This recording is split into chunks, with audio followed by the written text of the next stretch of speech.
গল্পটা আমার জন্ম থেকেই শুরু। এই পথ চলা কখনোই মসৃণ ছিল না। ইসমাইল, তোর মাই হয়েছে, বল আলহামদুলিল্লাহ। কি মাই হয়েছে? খুব দুঃখজনক।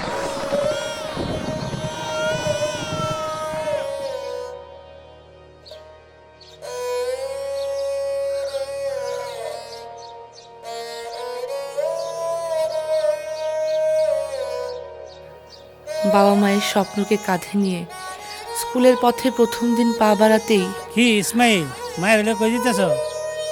স্কুলে ভর্তি করাইতে। কি মায়ের স্কুলে ভর্তি করো? মায়ে আমার থাকবো ঘরে কাম করব।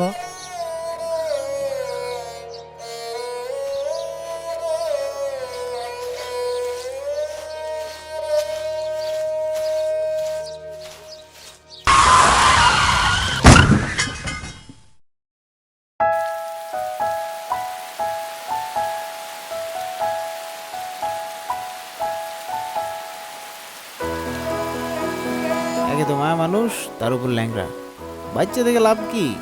দায়ী একটা বোঝা। মাথার উপরে যে একটা ছায়া ছিল, কার অ্যাক্সিডেন্টে সেটাও হারালাম, সাথে হারালাম চলার শক্তিটুকু।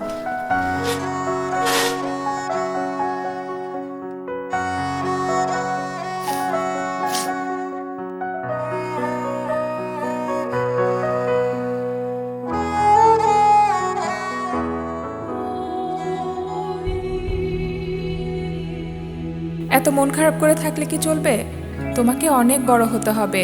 আর এরকম তো অনেক ক্ষেত্রেই হয়ে থাকে। বইটা বন্ধ করে দিলে কেন? বইটা খুলে ফেলো, বইয়ের মাধ্যমেই তুমি জগৎকে দেখবে।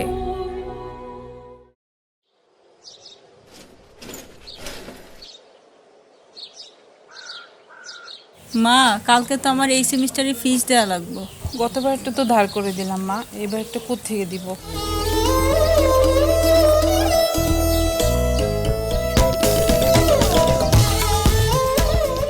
যদিও আমি সাহস করে স্বপ্নের পথে চলতে শুরু করেছিলাম, কিন্তু সহসাই থমকে দাঁড়াই।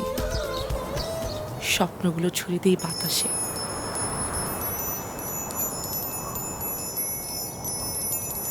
গভীর অন্ধকারে আশার আলো জ্বালায় কিছু মানুষ।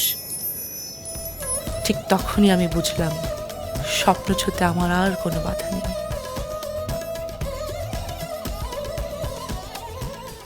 আজ স্বপ্ন আমি ছুঁয়েছি, কিন্তু বাবা, তোমাকে যে ছুঁতে পারছি না।